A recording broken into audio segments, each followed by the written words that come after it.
మహాకృపగల దేవుడు నాయన, కృపా సంపూర్ణుడా, నీకు స్తోత్రాలు. ఈ సమయంలో మా అందరితో కూడా మీరు మాట్లాడమని, ఇక్కడ ఏం అవసరమో అది మాకు తెలియచేసి నామనికి మహిమ తెచ్చుకోమని యేసు పరిశుద్ధ నామములో అడుగుచున్నాను తండ్రి. పరిశుద్ధాత్మ దేవుడు అపోసినటువంటి పౌలు ద్వారా పరిశుద్ధాత్మ దేవుడు అపోసినటువంటి పౌలికి ప్రేరేపించి తాను పత్రిక రాయించాడు. అపోసినటువంటి పౌలు ద్వారా పరిశుద్ధాత్మ దేవుడు రాయించినటువంటి పత్రికలో ఒక పత్రిక ఎపిసి పట్టణంలో ఉన్నటువంటి సంఘానికి రాస్తూ ఎపిసిలకు రాసిన పత్రికను రాస్తూ 4వ అధ్యాయము, ఎపిసి రాసిన పత్రిక 4వ అధ్యాయంకి వచ్చేటప్పటికి అక్కడ ఒక సందర్భం మనకు కనబడుతుంది. సంఘముతో దేవుడు ఏం మాట్లాడాలనుకున్నాడో అపోసినటువంటి పౌలికి తెలియచేసి, అపోసినటువంటి పౌలికి ప్రేరేపణ కలగచేసి పరిశుద్ధాత్మ దేవుడు చాలా స్పష్టంగా, బహుస్పష్టంగా సంఘానికి ఏం అవసరమో అవి అక్కడ మనం రాసినట్టుగా మనం బైబిల్లో చూస్తాం. సంఘానికి ఏం అవసరమని పరిశుద్ధాత్మ దేవుడు పౌలుకి ప్రేరేపించి పౌలు ద్వారా పరిశుద్ధాత్మ దేవుడు రాయించాడంటే, ఆ మాట ఈ రోజు మనకి ఎందుకు పరిశుద్ధాత్మ దేవుడు మాట్లాడుతున్నాడంటే, నాకు ఎందుకు ప్రభు ప్రేరేపించారు, ఈ రోజున ఈ వర్తమానం చెప్పడానికి పరిశుద్ధాత్మ దేవుడు నాకు ప్రేరేపణ కలగజేసి అనేక లేఖన భాగాల్లోంచి అనేక లేఖన భాగాలు ఆ యొక్క లేఖన భాగాల్లోంచి దేవుడు నాకు ప్రేరేపణ రాసుకోమని ప్రేరేపిస్తే నేను రాసుకుని మీ ఎదుటికి వచ్చాను. అయితే ఈరోజు అపోసినటువంటి పౌలు పరిశుద్ధాత్మ ద్వారా సంఘానికి ఒక హెచ్చరికగా సంఘానికి ఇవి అవసరము, ఇవి 100% ఇవి అవసరమని రాయించాడు. గనక సంఘం అంటే ఆనాడు ఎపిసి పట్టణంలో సంఘమే కాదు, కానీ మనము కూడా యేసు రక్తంతో కడబడ్డ ప్రతి వ్యక్తి కూడా సంఘమే. గనక ఎందుకంటే బైబిల్ చెప్తుంది, ఆయన సంఘానికి శిరస్సై ఉన్నాడు, ఆయన యొక్క దేహం అంతా కూడా ఆ బాడీ ఆఫ్ క్రైస్ట్ అంటారు కదా, అదంతా కూడా మనం సంఘమై ఉన్నామని బైబిల్ చెప్తుంది. అలాగే ఈరోజు ఈ మాట ద్వారా మనకి ఏం తెలియజేస్తున్నాడు, ఇది ఒకళ్ళకి అవసరమా, సంఘానికి అవసరమా, కాపర్లకు అవసరమా, విశ్వాసులకు అవసరమా? మనము వాక్యం వింటున్నప్పుడు రిమెంబర్ చేసుకుందాం, ఒక్కసారి మన లైఫ్ మనం ఒకసారి జ్ఞాపకం చేసుకుందాం. ఎందుకంటే మన జీవితం గడిచిన కాలం కావచ్చు, ఇప్పుడు ప్రజెంట్ నడుస్తున్నటువంటి విధానంలో ఎక్కడైనా చిన్న చిన్న పొరపాట్లు అనుకుంటాం, కానీ పర్లేదు అనుకుంటే ఆ చిన్న పొరపాట్లే దేవుడు దాన్ని కూడా మ్యాక్సిమం చేసినట్టుగా మనం బైబిల్లో చూస్తాం. ప్రకటన గ్రంథంలో ఏమనుందంటే, 7 సంఘాలతో ఒక సంఘంతో మొదటి ప్రేమని వదిలేసాం అనేటువంటి ఒక సంఘంతో చెప్తాడు. అవునా కదా? ఇలా ఒక్కొక్క సంఘంతో తప్పిదాలు, అంటే మీరు ఈ సంఘంలో మీరు ఇలా ఉన్నారు కదా, మీరు ఇలా నడుచుకుంటున్నారు కదా, ఈ విధంగా నడుచుకుంటారు కదా అని తను రాసినట్లుగా మనం చూస్తాం. అయితే ఈ రోజు మనకు రాసినటువంటి లేఖన భాగంలోంచి మనం చదువుకుంటే, ఎపిసి రాసిన పత్రిక 4వ అధ్యాయము 19వ వచనాన్ని మనం చూద్దాం. వారు సిగ్గులేని వారై ఉండి, చెప్పండి, వారు సిగ్గులేని వారై ఉండి. దేవుడు ఎందుకు ఆ మాట రాయించాడు బైబిల్లో? వారు సిగ్గులేని వారై ఉండి నానా విధమైన అపవిత్రను అత్యాశతో జరిగించుటకు తమను తామే కామకత్వమునకు అప్పగించుకుంటున్నారు అనేటువంటి మాట పౌలు దేవుని ఆత్మ ద్వారా సంఘానికి పత్రికలో చాలా స్పష్టంగా రాశాడు. ఎందుకు ఈ మాటని మెన్షన్ చేయబడిందంటే, మనుషులు ఎలా ప్రవర్తిస్తారు, మనుషులు ఎలాగా ఈ భూమి మీద మనం చూస్తుంటే రాను దినాల్లో కూడా చాలా భయంకరమైనటువంటి ప్రవర్తన కలిగి ఉంటారు మనుషులు. గుర్తుపెట్టుకోండి, చాలా భయంకరం. ఎందుకంటే పరిశుద్ధాత్మ చెప్పన్నారు, యేసయ్య భూమి మీదకి వచ్చేటప్పుడు ఒక సొదొమ గొమొర్రా మళ్ళీ రిపీట్ అవుతుందని చెప్పాడు. ఆయన ఏమన్నాడు? ఒక సొదొమ గొమొర్రా మళ్ళీ రిపీట్ అవుతుంది, లోతు దినాలు మళ్ళీ రిపీట్ అవుతాయి, నోవహు దినాలు మళ్ళీ రిపీట్ అవుతాయి, అలాంటి దినాలు మళ్ళీ వస్తాయని చెప్పాడు. అందుకే అన్యజనులట, ఈ అన్యజనులు ఎందుకు పౌలు ఎపిసి రాసిన పత్రిక 4వ అధ్యాయం 10వ వచనంలో ఈ మాట ఎందుకు మెన్షన్ చేశాడంటే, ఒకసారి 18వ వచనం మనం చదువుదాం. వారైతే అంధకార సంబంధమైన మనసు గలవారై, ఏ మనసు గలవారై ఉంటారంట వాళ్ళు? అంధకార సంబంధమైన మనసు గలవారై తమ హృదయ కాఠిన్యం వలన తమలోనున్న అజ్ఞానము చేత దేవుని వలన కలుగు జీవంలో నుండి వేరుపరచబడిన వారి. జాగ్రత్తగా వినండి, ఈ మాట చాలా జాగ్రత్తగా మనం చదువుదాం. దేవుని వలన కలుగు జీవములో నుండి వేరుపరచబడిన వారే వేరైపోతారంటండి. ఏంటండి? దేవుని వలన కలుగు జీవంలో నుండి వేరుపరచబడిన వారే తమ మనసులకు కలిగిన వ్యర్థత అనుసరిస్తూ నడుచుకుంటారంట. ఎవరు వీళ్ళు? అన్యజనులు. ఎవరండి? అన్యజనులు. తుమ్మితే ఒక ఆచారం పాటిస్తారు, అవునా కదా? బయటికి వెళ్తే ఒక ఆచారం పాటిస్తారు, బల్లి పడితే ఒక ఆచారం పాటిస్తారు. మా చిన్నప్పుడు మేము బయటికి వెళ్ళినప్పుడు, కటింగ్ షాప్కి వెళ్ళినప్పుడు మమ్మల్ని ఇంట్లోకి రానిచ్చేవారు కదా. అసలు ఎక్కడికి రానిచ్చేవారు కదండి? ఏదో ఒక పాపం చేసినట్టే, ఏదో ఒక అపత్రమైన పని చేసినట్టుగానే చూసేవారండి. జస్ట్ మంగళ షాప్, ఆ బార్బర్ షాప్కి వెళ్తే మేము కటింగ్ చేసిన వస్తే బయటే ఉంచేవాళ్ళు, లోపల రానించేవారు. రావద్దు, లోపలికి రావద్దు అనేవారు. లోపలికి రావద్దు అని చెప్పి ఫ్రెష్ అప్ అయిన తర్వాత లోపలికి అనిపించేవారు. మాకు ఎంట్రన్స్ అప్పుడు అనమాట. అంటే తమ హృదయ కాఠిన్యం వలన తమ తమ మనసుకు కలిగిన వ్యర్థత అనుసరిస్తారట. అర్థమైందా మీకు? వాళ్ళకి అన్యజనులుగా ఉన్న వాళ్ళు ఆ పక్కన ఏదైతే ఎవరన్నా ఏదైనా ఒక చిన్న సలహా చెప్పారనుకోండి, ఒక ఆచారం చెప్పారనుకోండి, అది పాటిస్తూ ఉంటారు. అవునా కదా? అందుకే ఈ ఆచారాలు, ఈ పద్ధతులు సంఘములోకి ఎట్టి పరిస్థితిలో రాకూడదు. సంఘములో యేసు రక్తం ద్వారా కనబడినటువంటి విశ్వాస జీవితంలో ఎట్టి పరిస్థితుల్లో కనబడకూడదు అని పౌలు ద్వారా పరిశుద్ధాత్మ దేవుడు దైవాంశంతో రాసినట్టుగా మనం చూస్తున్నాం. వీళ్ళు ఎలా ప్రవర్తిస్తారంటే, వీళ్ళు వాళ్ళ మనస్సు నచ్చినట్టుగా కలిగిన వ్యర్థత అనుసరిస్తూ నడుచుకుంటారు. వాళ్ళు నడిచినట్టు మీరు నడవకూడదు, వాళ్ళు జీవించినట్టు మీరు జీవించకూడదు, వాళ్ళు పాటించినట్టు మీరు పాటించకూడదు. హల్లెలూయా! దేవుని స్తోత్రం చేద్దామా? ఎందుకంటే మనం ప్రత్యేకించబడ్డ జనాంగం అంటండి. మనము వేరు చేయబడ్డ జనాంగం అంట. మనం ఏర్పాటు చేసుకున్న జనాంగం అంట. ఎవరు? సాక్షాత్తు భూమి ఆకాశాలు సృజించిన సృష్టికర్త మనం ఏర్పాటు చేసుకున్నాడట, మనల్ని వేరుపరిచాడట, మనల్ని పరిశుద్ధ జనంగా చేశాడట. చూద్దాం ఆ మాట కూడా దేవుడు పాత నిబంధనలు ఏమని మాట్లాడాడో చూద్దాం. లేవియా కాండం చూద్దాం. లేవియా కాండము 20వ అధ్యాయం. లేవియా కాండము 20వ అధ్యాయాన్ని మనం గమనిద్దాం. లేవియా కాండము 20వ అధ్యాయం 23వ వచనాన్ని మనం చూద్దాం. లేవియా కాండము 20వ అధ్యాయము 23వ వచనం. నేను మీ ఎదుట నుండి వెళ్ళగొట్టుచున్న జనముల ఆచారములు బట్టి నడుచుకోకూడదు. మళ్ళీ చెప్తున్నా, నేను మీ ఎదుట నుండి వెళ్ళగొట్టుచున్న జనముల ఆచారములు బట్టి మీరేం చేయకూడదండి? నడుచుకోకూడదు ఎట్టి పరిస్థితుల్లో. వారు అట్టి క్రియలు చేసిరు గనుక నేను వారెందు అసహ్యపడిపోయాను. ఏమైపోయాడంట ఆయన? వాళ్ళందు అసహ్యపడ్డాడంటండి. పాత నిబంధనలో చూస్తే కొంతమంది అన్యజనులు వాళ్ళ పిల్లల్ని విగ్రహాలకు సంబంధించి బలిచ్చినట్టుగా మనం చూస్తున్నాం. అవునా కదా? ఎవరైనా చదివారు వాక్యాలు ఉన్నాయండి లేదా? అంతని గారు అంటే పాత నిబంధనలో జీవము గల దేవుని ఎరిగినటువంటి జనాంగం అండి. వాళ్ళ పిల్లల్ని కూడా విగ్రహాలకు ఏం చేసేవారు? బలులు ఇచ్చేసేవారండి. అయితే దేవుడు మనకి చాలా స్పష్టంగా చెప్తున్నాడు. మనల్ని అంటే వేరుపరిచాడంట. చూడండి, మనల్ని ఆ అన్యజనులు యందు, వాళ్ళ యొక్క క్రియల యందు ఆయన అసహ్యపడ్డాడట. ఏం చేయడు? ఏమయ్యాడంటే ఈ రోజున అసహ్యపడ్డాడు. ఈ రోజు క్రైస్తవునటువంటి మనము, నువ్వు ఒకప్పుడు ఏ కులమో నాకు తెలీదు, యేసు క్రీస్తులోకి వచ్చిన తర్వాత నీ కులం అనేది ఖచ్చితంగా నీ జీవితంలో కనబడకూడదు. హల్లెలూయా! క్రీస్తు మాత్రమే నీ మాటలోను, నీ చేతల్లోను, నీ జీవితంలో కనబడాలి. వాళ్ళ పలానా కుటుంబం అండి, ఒకప్పుడు అన్య జనాంగం, కానీ ఈ రోజు అంటే నిజముగా క్రైస్తువులు వలే జీవిస్తారు, క్రీస్తుని పోలి నడుచుకుంటారు. అదే పౌలు అంటున్నాడు, నేను క్రీస్తుని పోలి నడుచుకున్నాను గనుక మీరు కూడా నడుచుకోండి అన్నాడా లేదా? మనం కూడా ఎవరిని పోలి నడుచుకోవాలంటండి? క్రీస్తుని పోలి నడుచుకోవాలి. అన్యాచారము, అన్య పద్ధతులు సంఘంలో కనబడకూడదు. అవి ఎట్టి పరిస్థితుల్లో మీలో రాకూడదని పౌలు దైవాశయంతో దేవుని ఆత్మ ద్వారా రాసినట్టుగా పత్రికలో మనం చూస్తున్నాం. తండ్రి అనే దేవుడు పరిశుద్ధాత్మ ద్వారా తన భక్తుల ద్వారా లేవియా కాండలో రాయించిన మాట కూడా, నేను అన్యజనుల యందు నేను అసహ్యపడ్డానయ్యా అని చాలా స్పష్టంగా మెన్షన్ చేసి మనకి ఈ రోజు చెప్తున్నాడు. అన్య జనాంగము కొత్త నిబంధనలో చూసినా పాత నిబంధనలో కొన్ని ప్రవచనాలు ఉన్నాయి. సమస్త అన్యజనులకి కూడా ఆయన మందిరం ప్రార్థనా మందిరం అనబడుతుంది. హల్లెలూయా! అయితే ఈ రోజు నేర్చుకోవాల్సినటువంటి పాఠం ఏంటి? అయ్యా మరి సమస్త అన్యజనులకి ఆయనకి ప్రార్థనా మందిరం అనబడుతుందని బాగానే చెప్పావు కదా, లేఖన భాగంలో ఉంది, ప్రవచనం ఉంది, ఆ యొక్క స్క్రిప్చర్ మనం చూస్తున్నాం. మరి ఎందుకు ఈ విధంగా మనం మాట్లాడుకోవాల్సి వస్తుందంటే, ఒకప్పుడు అన్యజనులుగా ఉండి యేసును అంగీకరించిన తర్వాత కూడా కొన్ని ఆచారాలు, కొన్ని పద్ధతులు వాళ్ళ జీవితాల్లో కనబడుతున్నాయి కనుక, ఏం కనబడుతున్నాయండి? కొన్ని ఆచారాలు కనబడుతున్నాయి, ఇంకా కొన్ని పద్ధతులు కనబడుతున్నాయి కనుక ఈ రోజున క్రైస్తవ వివాహాలు చూస్తే, ఈ రోజున వివాహ వ్యవస్థకు వచ్చేటప్పటికి అన్యజనుల వలె బేరాలు ఆడుకుంటున్నారు. ఏం చేస్తున్నారండి? బేరాలు ఆడుకుంటున్నారు. మీరు ఎంత ఇస్తారు? మాకు ఇంత ఉంది. మీరు ఎంత ఇవ్వగలరు? మా అబ్బాయికి ఎంత స్టడీ చదువుకున్నాడు, మాకింత ఆస్తి ఉంది, మాకింత పలుకుబడి ఉంది, మీరు ఎంత ఇవ్వగలరు?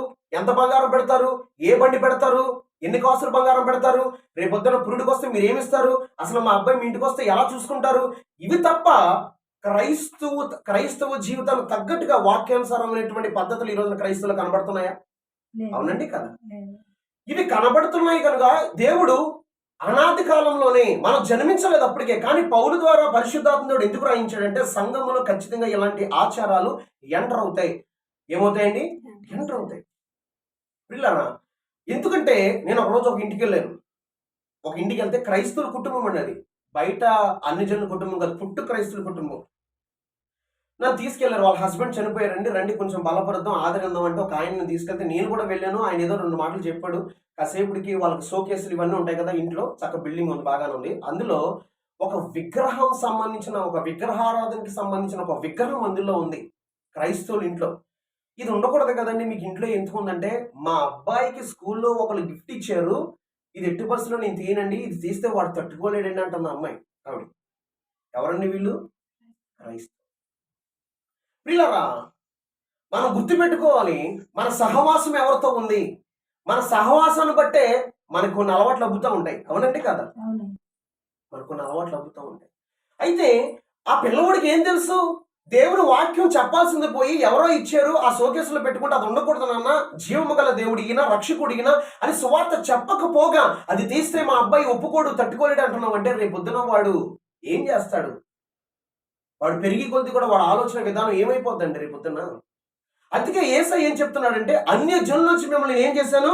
ప్రత్యేకపరిచాను, మిమ్మల్ని వేరుపరిచాను. 24 నుంచి మనం చదువుకుందాం. నేను మీతో చెప్పిన మాట ఇదే, మీరు వారి భూమిని స్వాస్థ్యముగా పొందుదురు, అది అనగా పాలు తేనెలు ప్రవహించు ఆ దేశము, మీకు స్వాస్థ్యముగా ఉండడం దాన్ని మీకు ఇచ్చేదను. జనముల నుండి మిమ్మల్ని వేరుపరిచిన మీ దేవుడని యెహోవాను నేనే. కావున మీరు పవిత్ర జంతువులకును అపవిత్ర జంతువులకును, పవిత్ర పక్షుకును అపవిత్ర పక్షులకును విభజన చేయవలను. అపవిత్రమైనదని నేను మీకు వేరుపరిచిన ఏ జంతువునైనా, ఏ పక్షి వలనైనా, నేల మీద ప్రాకు దేని వలన మిమ్మల్ని మీరు అపవిత్రపరచుకోకూడదు. మీరు నాకు పరిశుద్ధులై ఉండాలి. ఎలా ఉండాలి? పరిశుద్ధులై ఉండవాలి. యెహోవాను నేను పరిశుద్ధును, మీరు నా వారై ఉండినట్లు అన్య జనుల నుండి మిమ్మల్ని నేను ఏం చేశాను? వేరుపరిచాను. మనల్ని అన్య జనుల నుంచి వేరుపరిచాడంటండి. అన్య జనులు వాళ్ళు రమ్మన్నప్పుడు భోజనానికి వెళ్ళకూడదు. వాళ్ళ ఇంట్లో ఏమన్నా జరిగితే, పండగలు కానీ ఏమన్నా ఫంక్షన్కి ఇవన్నీ జరిగినప్పుడు భోజనానికి రమ్మంటారు, ఏమవుతుందని చెప్పి చాలా మంది వెళ్ళి కూర్చుని తింటూ ఉంటారు. అవి వాళ్ళ కుటుంబాలకి కీడును తీసుకొస్తాయి. ఏం తీసుకొస్తాయండి? కీడును తీసుకొస్తాయి. పిల్లరా, మన విధానము చాలా, మన భక్తి చాలా జాగ్రత్తగా చేయాలండి. ఎందుకంటే మనం బైబుల్ చదివితే అనేక విషయాలు మనకు అర్థమవుతాయి. అనేక విషయాలు మనకు అర్థమవుతాయి కనుక ఆచారాల జోలికి క్రైస్తవులు వెళ్ళకూడదు. ఈ రోజున క్రైస్తవుల ఆచారాలు కనబడుతున్నాయి. ఈ రోజున క్రైస్తవుల వివాహాల్లో అన్య జనుల ఆచారాలు మిక్స్ అయిపోయి ఉన్నాయి. ఏమైపోయినాయండి? మిక్స్ అయిపోయి ఉన్నాయి. ఒక పాస్టర్ గారిని క్రైస్తవ వివాహానికి కన్వర్ట్ చేశారంట. పాస్టర్ గారు చాలా సంతోషంతో క్రైస్తవ వివాహము, అందులో పాస్టర్ గారు కనుక చాలా హ్యాపీగా వెళ్ళారు. వెళ్తే ఒక చోట వివాహం జరిగింది, క్రైస్తవ పద్ధతిలో, క్రైస్తవ వివాహం పద్ధతిలో జరిగింది. వివాహం జరిగింది, చాలా సంతోషం. ఇంటికి తీసుకెళ్తారు పాస్టర్ గారు. మరి భోజనం పెట్టాలి, ఏదో లంచ్ ప్రిపేర్ చేస్తారు కదా, లంచ్ అయిన తర్వాత ఏదో కానికి ఇచ్చి పంపించాలి కనుక సరే ఇంటికి తీసుకెళ్ళాడు. ఇంటికాడ ఏముందట? అన్య జనులు పాటించేది ఒక రోల్ ఉంటుంది కదా, రోలు తెలుసా మీకు? అన్య జనులు పాటిస్తారు. ఆ రోలు వాళ్ళు కొడతారు కదా, అది ఏదో ఉంటాయి, కర్రలు ఉంటాయి, కొడతారు. ఆ వివాహాలకి, అన్యజనుల వివాహాలకి ఆ ఇంటి ముందు పెట్టి దానికి పసుపులు రాసి, దాని పసుపు కొమ్ములు రాసి కొడతారు కదా, అది ఉందంటండి ఇంటికాడ. అక్కడేమో క్రైస్తవ వివాహం, ఇంటికాడ చూస్తే ఈ మధ్య మళ్ళీ ఏం చేశారు? మామిడాకులు కడుతుంటే ఎండిపోతున్నాయి కదా, ఈ మామిడాకులు కాదు, ఇప్పుడు ప్లాస్టిక్ మామిడాకులు వచ్చేసింది. ఏం ఆకులు వచ్చినాయి? ప్లాస్టిక్. ఇంక వాడిపోవు, ఇంకా సంవత్సరమైన అలాగ ఉంటాయి. హల్లెలూయా. ఇవి కట్టేస్తున్నారండి ఇప్పుడు. చూడండి, ప్లాస్టిక్ కదా, చూడడానికి ఎలాగుంటాయి, ఏదో అల్లినటువంటి, కుట్టినటువంటి మన బంతి పూలు, చామంతి పూలు కుట్టినట్టుగా ఇవి ఎలాగైతే వచ్చాయో ప్లాస్టిక్ మామిడాకులు వచ్చినాయి. ఈ మామిడాకులు కూడా ఏం చేస్తారు? ఇంటి ముందు కట్టుకుంటున్నారు. మీకు అర్థమైందా లేదా?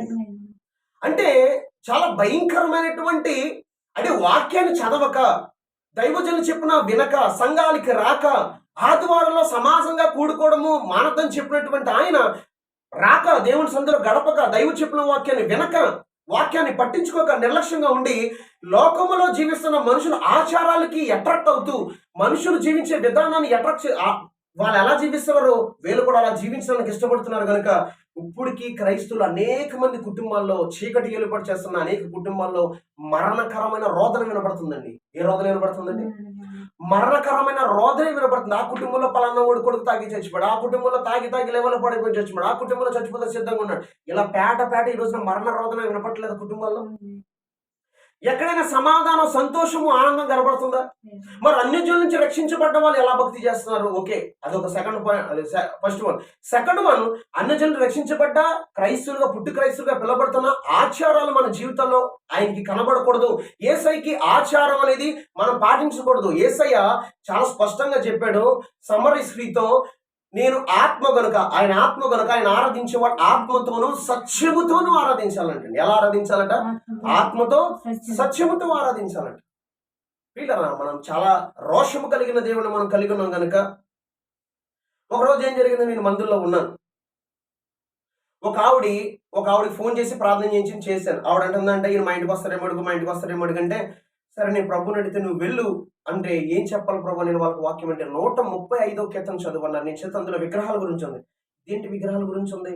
ప్రభు అంటున్నారు వెళ్ళు, కొన్ని ఈరోజు కొంతమందికి కొన్ని హెచ్చరికలు వస్తాయన్నారు. అప్పుడు నేను నోవా గారిని, వాళ్ళ మిస్సెస్ని, వాళ్ళ పెద్ద అమ్మాయిని, నేను సారమ్మ మొత్తం కలిసి బేతనీపేట వెళ్ళాం. బేతనీపేట వెళ్ళేటప్పటికి ఇల్లు ఎంటర్ అయ్యేటప్పటికి 2 కుక్కలు కనబడుతున్నాయి. కుక్కల సమస్య అని కాదు, నేను దాని సంగతి పక్కన పెడదాం. ఇంటి నిండా వాగ్దానాలు కనబడుతున్నాయి. కొంచెం స్మెల్ వస్తుంది ఇల్లంతా కూడా.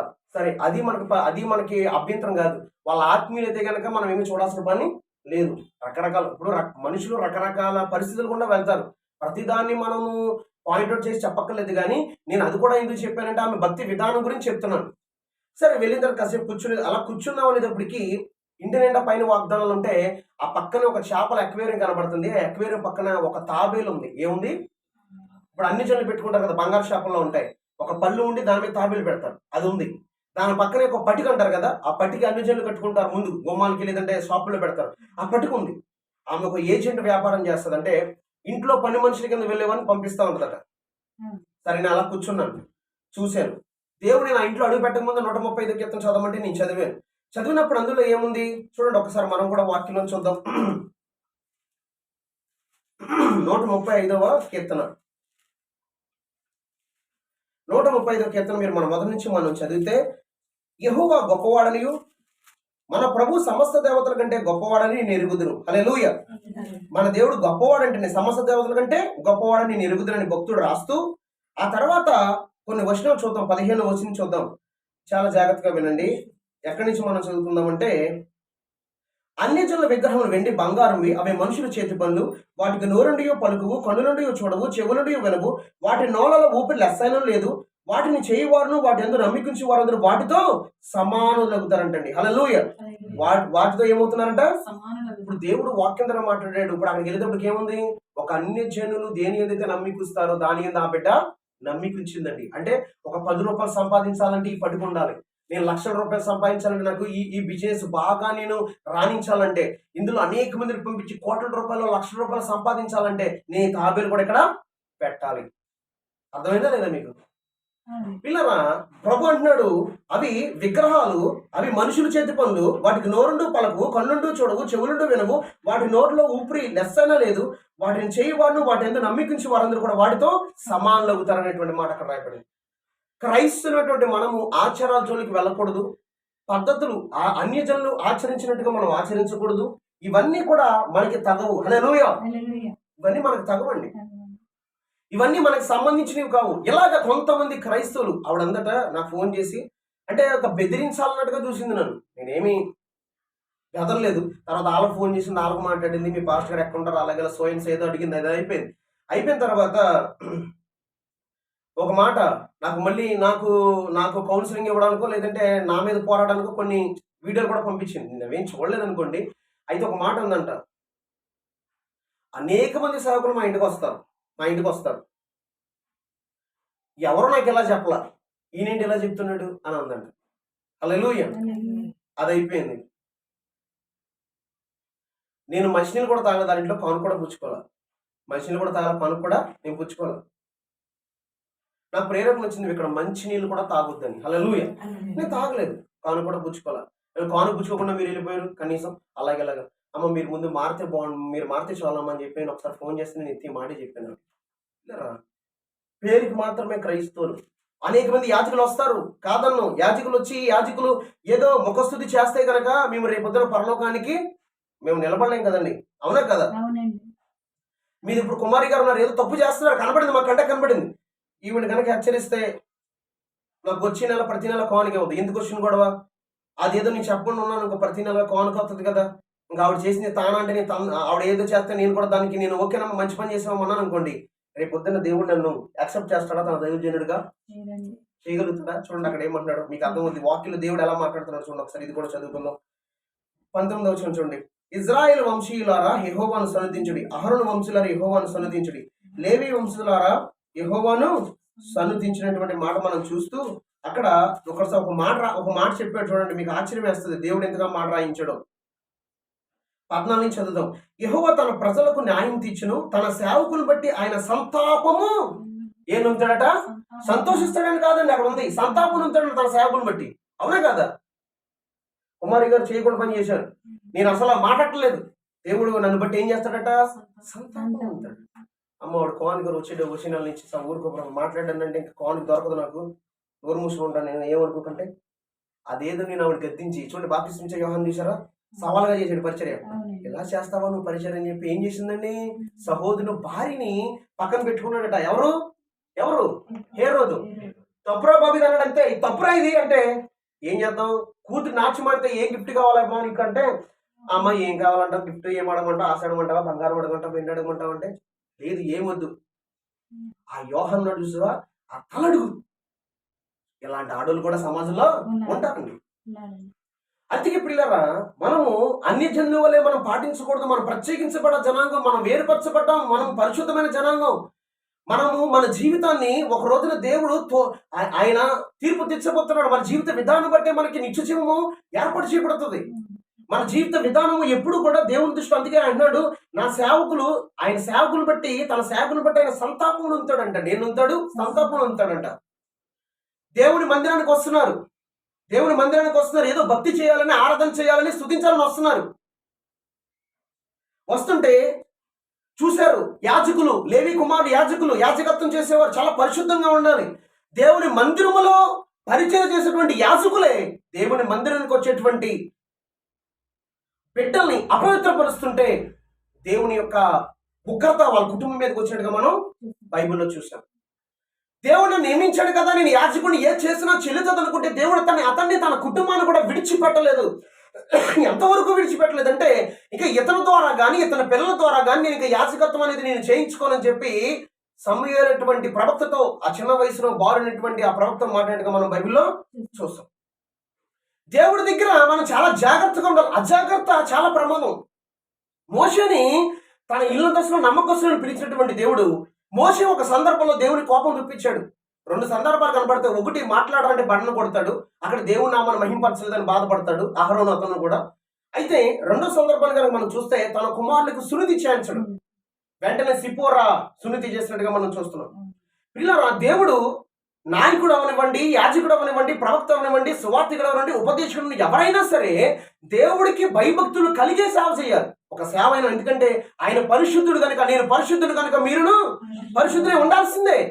పరిశుద్ధత లేకపోతే మీరు ప్రభుని చూడలేరని చెప్తున్నాడు ఆయన. పరిశుద్ధత అనేది మన అంతరంగంలో ఆయన కనబడాలి. పై రూపంలో చక్కగా మంచి డ్రెస్ వేసుకుని వచ్చేవనుకో, నవొకరు మంచి డ్రెస్ వేసుకొస్తారు, మంచి డ్రెస్ వేసారు, ఈరోజు నవొకరు మంచి జీన్స్ ప్యాంట్ వేశారు, కానీ తన అంతరంగ స్వభావాన్ని దేవుడు పరిశీలిస్తాడు. నేనంతే, పాస్టర్ గారు చక్కగా వచ్చారు, కానీ అంతరంగ స్వభావం ఎలా పనిచేస్తుంది, నా ఆలోచన విధానం ఎలా ఉంది. అందుకే దేవుడు పై రూపాన్ని దావీదు గురించి చెప్పిన, దావీదు విషయంలో ఏమన్నాడంటే, సమూయేలు ప్రవక్త ఎలీయాబును చూసినప్పుడు, ఎలీయాబును చూడగానే ఇతనే ఉన్నట్టు రాజు, ఇతను చూడగానే అర్థమవుతుంది కదా తన పర్సనల్ రాజు ఇతనే. సమూయేలుతో దేవుడు, అతనైతే నేను ఏం చేశాను, త్రోసి వేసేసాను. అయితే మనుషులు పై రూపాన్ని చూస్తారు కానీ నేను హృదయాన్ని మాత్రమే చూస్తాను. ఈ రోజున దేవుడు మనతో మాట్లాడుతున్నాడు. మన హృదయ ఆలోచనలు ఎలా పనిచేస్తున్నాయి, మన అంతరంగం ఎలా పనిచేస్తుంది, మన అంతరంగ స్వభావం ఎలా ఆలోచిస్తుంది. ఈ రోజున ఎప్పుడు కూడా కీడు చేయడానికి, వాక్యానికి విరుద్ధమైనటువంటి పద్ధతులు మనం నడుచుకోవడానికి కనుక మనము నడిచినట్లయితే అది చాలా ప్రమాదం.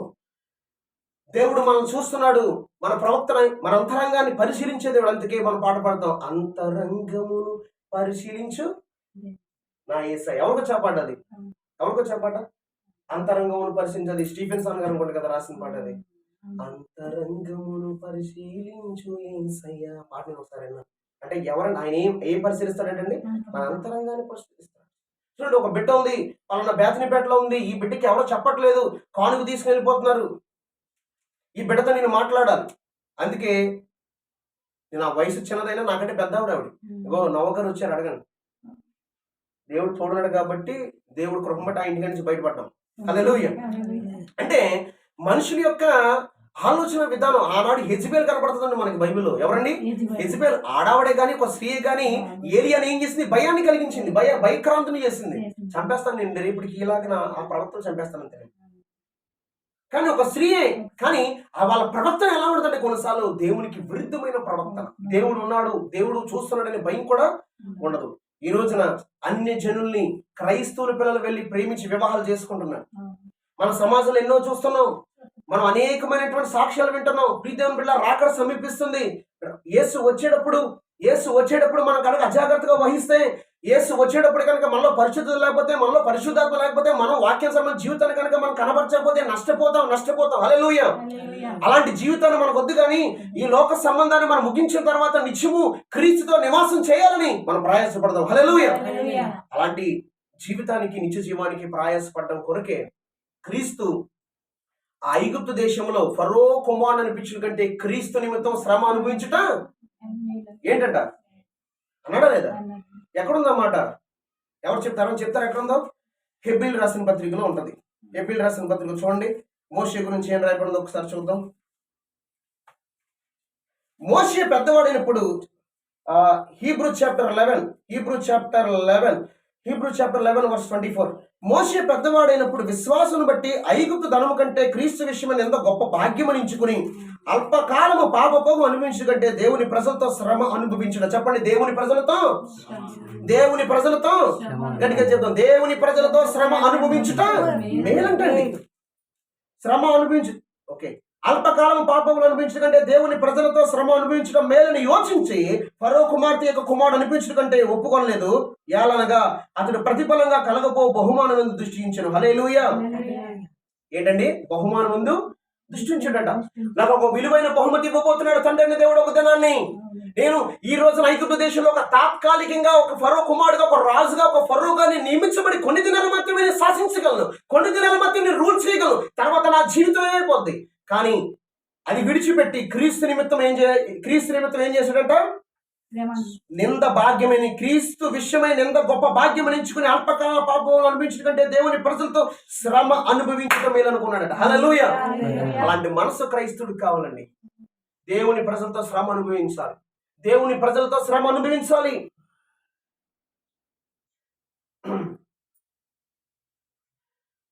ఇలా సహాయం చేస్తే నాకేమన్నా ఇబ్బందులు వస్తాయేమో, ఇరుకులు వస్తాయేమో అనుకుంటాం కొన్నిసార్లు. కానీ నిన్ను వల్ల నీ పొరుగుని ప్రేమించమన్నాడు ఆయన.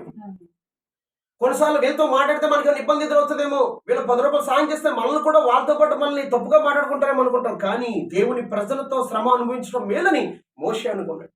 మోషే నిసిగించినప్పటికీ మోషేకి ఒక అద్భుతమైన సాక్ష్యం ఇవ్వబడింది. తండ్రి దేవుడు ఇచ్చాడు, నా ఇల్లంతస్తులో ఒకవేళ ఈ ఐగుప్తు దేశమే నాకు బాగుంది, ఈ ఐగుప్తు దేశం ఆచారాలు బాగున్నాయి, ఈ ఐగుప్తు దేశంలో నేను పిరమిడ్లు కట్టిస్తున్నాను, నేను చెప్తే 10 మంది పరిగెట్టుకుని వచ్చి నాకు పని ఇస్తారు, ద్రాక్షరసం అందిస్తారు, నేను ఏది చెప్తాను ఇక్కడ చేస్తారు, నాకు ఈ జీవితం బాగుంది అనుకున్నాడు మోషే. ఆచారాలు విడిచిపెట్టాడు, బంగారం విడిచిపెట్టాడు, పేరు ప్రఖ్యాతలు విడిచిపెట్టాడు. క్రీస్తు నిమిత్తము నింద గొప్ప భాగ్యమని ఎంచుకున్నాడట. కానీ లోకం అనుకోవచ్చు, ఐగుప్తు దేశం ఏంట్రా మోషే ఎలా చేశాడు, అసలు ఎలా ఉండేది, అసలు ఒక రాజులా ఉండేవాడు కదా, ఒక కింగ్ కదా, ఎందుకు ఎలా చేశాడు. కానీ తండ్రి అనే దేవుడు తను పిలిచిన తర్వాత, తను వాడుకున్న తర్వాత బైబిల్లో రాయబడింది అండి. ఒకే మాట మోషే గురించి ఒక మాట నేను చదివించాలనిపిస్తున్నాను.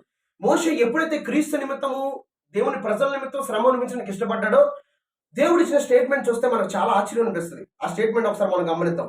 మన జీవితాల్లో కూడా గుర్తుపెట్టుకొని, చనిపోయిన తొలగు ఈ భూమి మీద కూడా దేవుని దగ్గర ఒక మంచి సాక్ష్యం కలిగి ఉండాలి మనం. తర్వాత పరలోకంలో నిత్య జీవము ఖచ్చితంగా మనకి ఇవ్వబడుతుంది. దేవుడు ఈ మోషే గురించి ఇచ్చిన సాక్ష్యం చూడండి. డ్యూటెరోనమీ చాప్టర్ 34, ద్వితీయోపదేశకాండం 34వ అధ్యాయము 12వ వచనం చూద్దాం. వాటి విషయంలోను, ఆ బాహుబలవంతుడి విషయంలోను, మోషే ఇజ్రాయేలు జనాంధ్ర కనుల ఎదుట కలగ చేసిన మహాభయంకర కార్యముల విషయంలోను, యెహోవాను ముఖాముఖిగా ఎరిగిన మోషే వంటి ఇంకొక ప్రవక్త ఇజ్రాయిల్లో ఇది వరకు అండ్ ఇంకొక ప్రవక్త అంట పుట్టలేదంటే. మోషే తండ్రిని దేవుని ముఖాముఖిగా ఎరిగాడంట. ఒకవేళ కనుక ఐగుప్తు దేశము ఆచారాలు పద్ధతులు ఈ జీవితమే బాగుందనుకుంటే కనుక మోషే గురించి ఈ విధంగా రాయబడతా బైబిల్లో. మనం జీవించిన విధానం కూడా దేవుడు చూసి దాన్ని బట్టి మన పేరు ఎక్కడ రాస్తాడు? జీవగ్రంథంలో.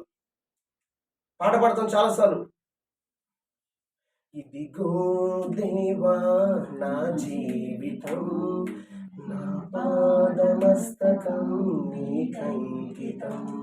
పాట మాత్రం చాలా బాగా పాడతాం. కానీ అది ఆచరణలో పెట్టేటప్పటికి నీ ఉంటే నాకు చాలు యేసయ్యా అని పడతాం. కానీ దేవునికి పరిపూర్ణమైనటువంటి స్థానాన్ని నీ జీవితంలో ఇచ్చావా ఈ రోజున? నీకు పరిశీలన చేసుకో. నీ హృదయాన్ని పరిశీలన చేసుకొని అంతరంగాన్ని. మోషే అంటున్నాడు, దేవుని ప్రజల కంటే ఐగుప్తులో నివసించడం కంటే, ఫరో కుమార్తెను నియమించడం కంటే దేవుని ప్రజల నిమిత్తం శ్రమ అనుభవించడం మేలని చెప్తున్నాడు. హల్లెలూయా. అందుకే ముఖాముఖిగా ఎరిగిన మోషే వంటి ఇంకొక ప్రవక్త ఇజ్రాయిల్లో, యెహోవాను ముఖాముఖిగా ఎరిగిన మోషే వంటి ఇంకొక ప్రవక్త ఇజ్రాయిల్లో ఇదివరకు పుట్టనే లేదట. ఎంత ధన్యత పొందుకున్నాడు. అందుకే ఒక రోజు ఏం జరిగిందంటే, మోషే విషయంలో ఒక అద్భుతం జరిగింది.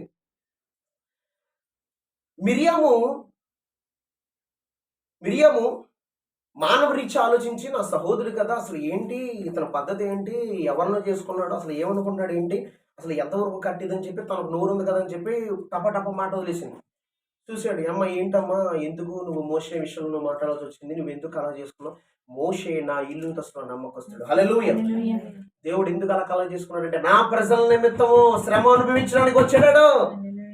నా ప్రజల నిమిత్తం శ్రమ అనుభవించడానికి వచ్చాడు కదా, నా కొరకు బతుకుతున్నాడు కదా, నా కొరకు నడుస్తున్నాడు కదా, నేను అతని గురించి నేను సాక్ష్యం ఇస్తాను. ఆ ఇల్లు నమ్మకస్తుడు అమ్మ మిరియాము. ఈ రోజున దేవుని కొరకు నువ్వు బ్రతకగలుగుతున్నావు. ఆచారాలు, పద్ధతులు, రకరకాల క్రైస్తవ జీవితంలో ఈ రోజున అనేకమైన కనబడుతున్నాయి. అనేకమైన వివాహాలు కావచ్చు, మెచ్యూర్ ఫంక్షన్లు, ఓనీ ఫంక్షన్లు అంట. ఏ ఫంక్షన్ అంట? ఓనీ ఫంక్షన్లు అంట. ఈ మధ్య పెడుతున్నారు, కొత్తగా పెడుతున్నారు. బైబిల్లో ఉన్నది చెప్తే మాత్రం పాస్టర్లు తరిమేస్తున్నారని చెప్పాలి నేను ఈ రోజున. కానీ పాస్టర్లకు భయపడకపోయినా మాకు భయపడిపోయినా దేవునికన్నా భయపడండి దయచేసి, అది మీకే మేలు కదా. హల్లెలూయా. చూడండి ఇక్కడ ఏం జరిగిందో, దేవుని ప్రజలు ఏం చెప్తున్నారో చూద్దాం. మనం బైబిల్లో చూద్దాం. దేవుడు మనల్ని వేరుపరిచాడు. ఏం చేశాడు? మనల్ని వేరుపరిచాడు.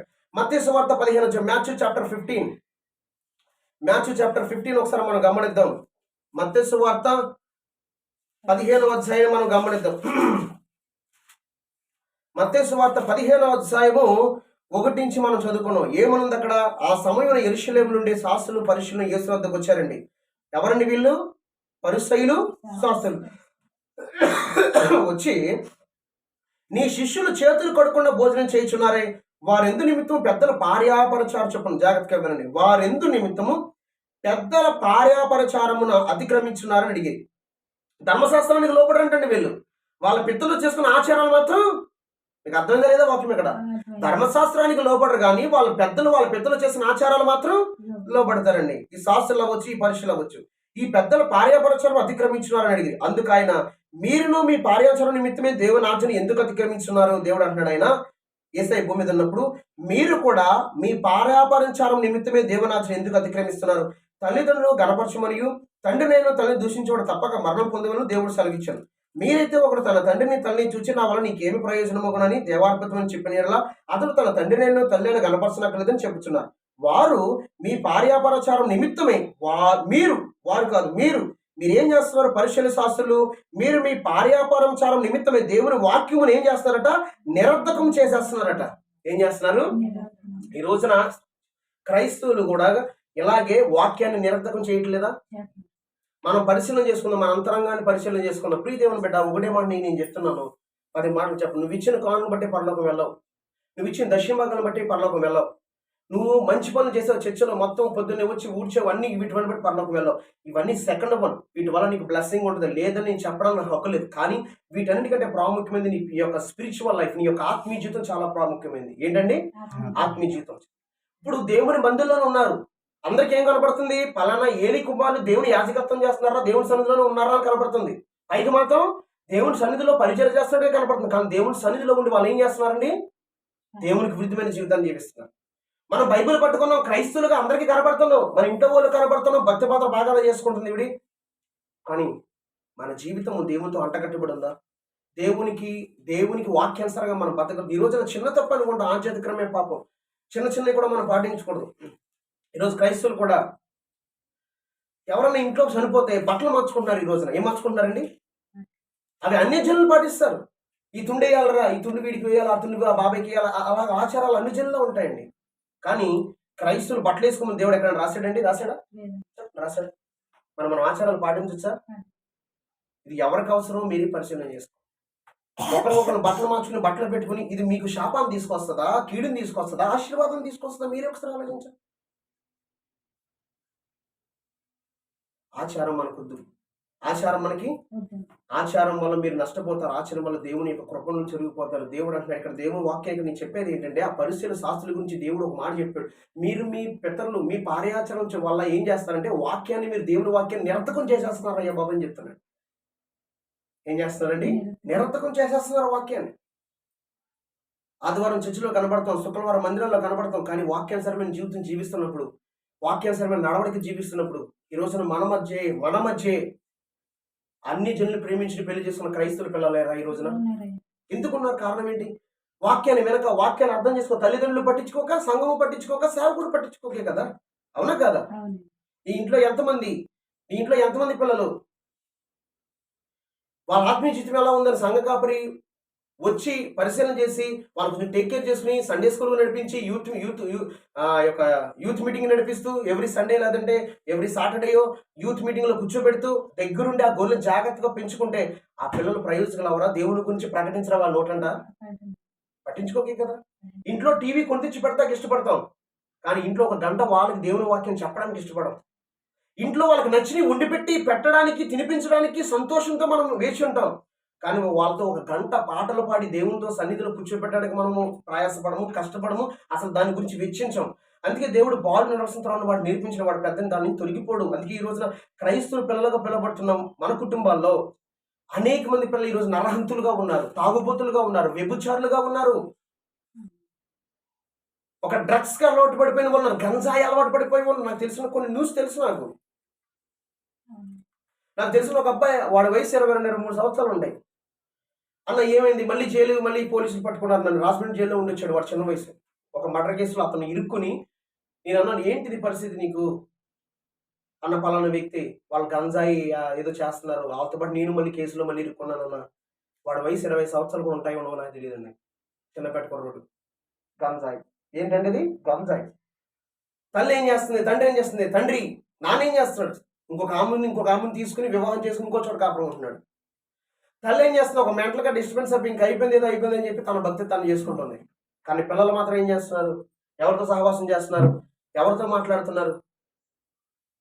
30 సంవత్సరాలు కూడా రాలేదు, 20 సంవత్సరాలు వచ్చేటప్పటికి జైలుకి వెళ్ళి వచ్చి మళ్ళీ ఒక గంజాయి కేసులో ఇరుక్కున్నాడు అనేటువంటి సాక్ష్యాన్ని నా దగ్గరకు వచ్చి చెప్తున్నప్పుడు, పిల్లరా మనం ఒక దైవజనులుగా మాకు సంతోషమా? మా గురించి పక్కన దేవుని సంతోషమా? అరే ఏముందరా నా సేవ, నా సంఘం ఎలా విస్తరిస్తుంది అని సంతోషిస్తాడు. అందుకే కదా మిమ్మల్ని గురించే కదా నాకు ఏం కడుతుంది, నా కన్నుల నుండి దివారాత్రులు ఏం కడుతుందండి? ఏం కడుతుందంట? మీరు చెప్పండి, ఏం కడుతుందంట ఆయనకి? చెప్పండి భూమి, ఏం కడుతుందండి? ఏం కడుతుందంట? కన్నీరే కదండి. ఇప్పుడు మనం కన్నీరు ఇస్తే సాధారణంగా మనం ఎంత కఠినమైనా సరే ఏడితే కొంచెమైనా బాధ కలుగుతుంది మనకు, అవునా? ఇప్పుడు ఒక ఈవిడ ఏడుస్తారండి, ఎవరో తెలియదు, ఈవిడి ఏదో రోడ్డు పక్కన కూర్చుని ఏడుతున్నారు. అయ్యి ఇప్పుడు ఎందుకు ఎడుతుంది, ఎందుకు ఎడుతున్నావు? దాన్ని పోయేవాడు కూడా ఆగెడుతాడు. ఎవరైతే మనకి ఎందుకు తెలియపోయినా సరే ఎందుకు ఎడుతున్నావు, ఏంటి బాధ ఏంటి? మరి దేవుడు మన నిమిత్తం ఎందుకు కన్నీరు కాచాలి? ఈ రోజున ఎన్నో మన జీవితాన్ని ఎలాగా మనం పరిశీలన చేసి చూడండి. యెషయా గ్రంథం 5వ చాప్టర్ 64లో దేవుడు ఏం చేస్తున్నాడో చూడండి, ఒకసారి చూద్దాం.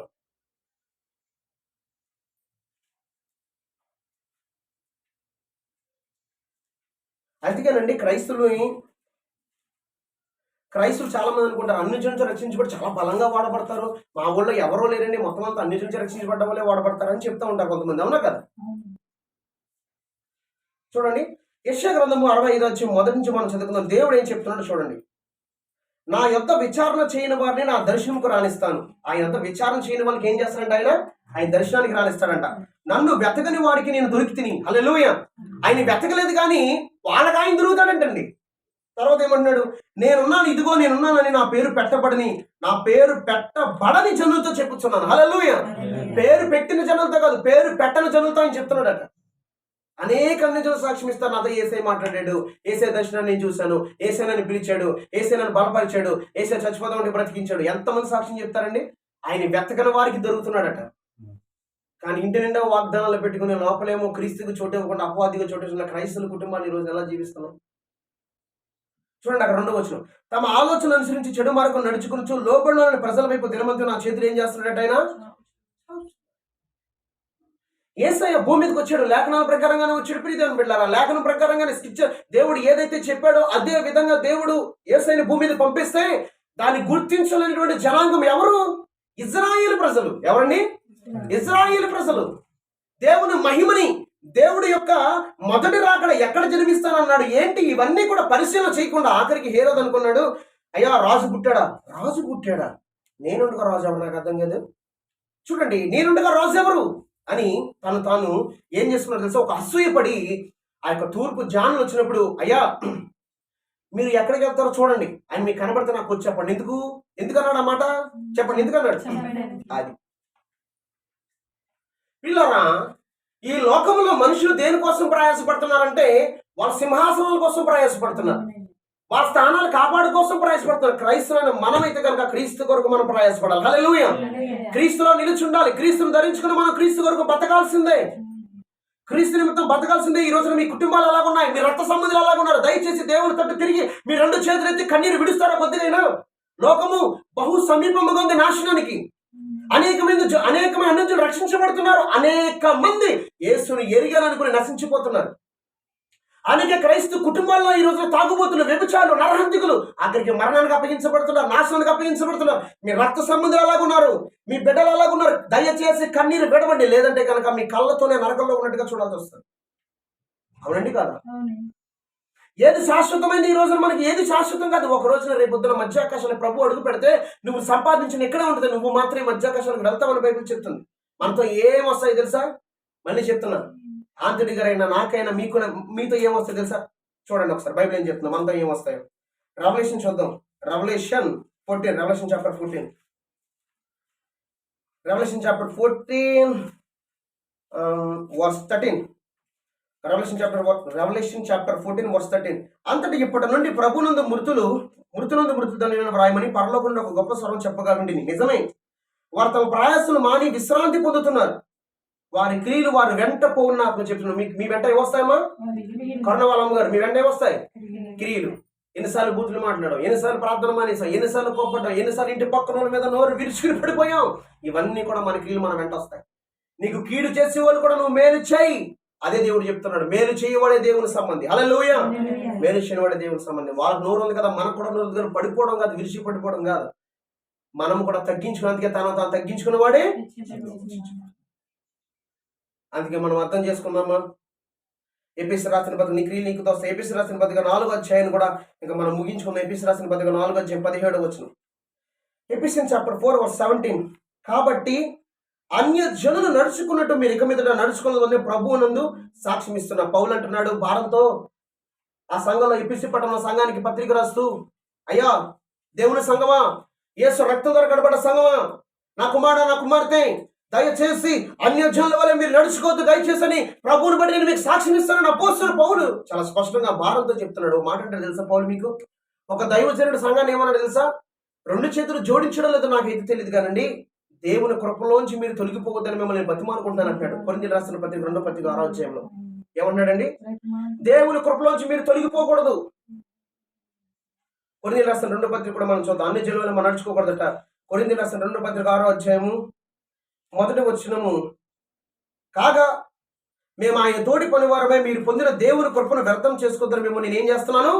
వేడుకొనుచున్నాను. 2 చేతులు జోడించి కనపడట్లేదు కానీ దైవజనుడు బతిమాలుకున్నాడు. సంగమా, దయచేసి దేవుని కృపను నువ్వు వ్యర్థం చేసుకోవద్దు. మోకరించి మీ బిడ్డల నిమిత్తం అంగలార్చడం నేర్చుకోండి, మీ పిల్లల నిమిత్తం అంగలార్చడం నేర్చుకోండి. మీ కుటుంబీకి మీ రక్త సంబంధాలు మీ కళ్ళ ముందే పాడైపోతున్నాయి. ఆత్మలో మీ కళ్ళ ముందే నరకానికి వెళ్ళడం సిద్ధంగానే గుర్తుపెట్టుకోండి. ప్రతి ఒక్కరు మీ రక్త సంబంధాలు, మేము నుంచి రక్షించబడ్డా, మా కుటుంబం రక్షించబడింది, మరి మీ పిల్లలు, మీ యొక్క బంధువుల పరిస్థితి ఏంటి? లేదంటే క్రైస్తవులుగా పిల్లబడుతున్న మీ పిల్లల పరిస్థితి ఏంటి? మీ బంధువులు, మీ సహోదరుల పరిస్థితి ఏంటి? ఒకసారి మీ రక్త సంబంధుల పరిస్థితి ఏంటి? ఒక్కసారి భారంతో ప్రార్థించి, తండ్రి ఏమి పట్టుకురానికన్నా నా క్రియలు నా వెంట వస్తే దయచేసి నా కుటుంబాన్ని దర్శిస్తావా? ఇప్పుడు దాకా ఆచారం అంటూ పరిగెట్టాను, ఇప్పుడు దాకా ఎవరో ఏదో చెప్తే చేశాను, దేవుని వాక్యాన్ని నిరర్ధకం చేశాను. అది ఎంత ప్రమాదం అది. అన్ని జనులే ప్రవర్తించాను, అన్ని జనులు చెప్పినట్టుగా చేశాను. ఇంటి ముందు ముగ్గేయాల్సిందే. పిల్లరా, దేవుని వాక్యానికి విరుద్ధంగా బతకూడదు. మనం దేవుని వాక్యానుసారంగా బతికితేనండి మిమ్మల్ని బట్టి అనేక మంది అగ్నిలోంచి లాగబడతారు కొందరు అయినా సరే. లేదంటే మీరు కూడా పరలోకానికి వస్తారు, నేను చెప్పలేను. అన్ని జనులు ఆచారాలు పాటించదు. దయచేసి ఆచారాలు పక్కన పెట్టు, పద్ధతులు పక్కన పెట్టాం. రోషం గల దేవుని వేడుకో. యేసు ప్రభు తండ్రి అయిన దేవుడు లేవికాండలో చెప్పిన, యేసయ్య మత్తయి సువార్తలో చెప్తున్నా, మీరు దేవుని వాక్యాన్ని నిరర్థకం చేసేస్తున్నారు అంటున్నాడు పరిశుద్ధుల శాస్త్రంతో కూడా. మీ యొక్క పెద్దలు పారాచరణలు పాటిస్తున్నారు తప్ప వాక్యాన్ని, ధర్మశాస్త్రాన్ని, వాక్యాన్ని పాటించట్లేదు కదా, వాక్యానుసారంగా నడవట్లేదు కదా. ఈ రోజున క్రైస్తవులుగా పిల్లబడుతున్న మనము కూడా మన అంతరంగ జీవితం ఎన్ని పాపాలు చేశాము. బట్టలు మార్చుకున్నావు, ఎవరి కోసం మార్చుకున్నావు? నువ్వు క్రీస్తు చెప్పాడా నీకు ఇలా చేయమని? దేవుని వాక్యంలో ఉన్నట్టుగా నువ్వు చేస్తేనే దేవుడు నేను ఆశీర్వదిస్తాను. నీ కుటుంబం దేవుని వాక్యంలో లేదు కనుక నువ్వు చేస్తే నీకు ప్రమాదము, నీ పిల్లలకు కూడా ప్రమాదమే కదా. ఎందుకు వచ్చిందండి? కోరహ అనుకున్నాడు, నీతోనే మాట్లాడుతున్నాడు దేవుడు, మాతో మాట్లాడాడు అనుకుని మోషే మీద, దేవుని ఏర్పరిచిన మోషే మీద సరిగినప్పుడు ఏమైనా సాధించాడా కోరహు? తనతో పాటు అందరూ కూడా భూమి మింగినట్టుగా మనం బైబిల్లో చూస్తున్నాం. అలా ఉండకూడదు. మనం అలా ఉండకూడదు. దేవుని యొక్క కృపలోంచి తొలగిపోకూడదు. ప్రియ దేవుని జనంగా మనం హల్లెలూయా. ఆపండి. దేవుని కొరకు మనం దేవుని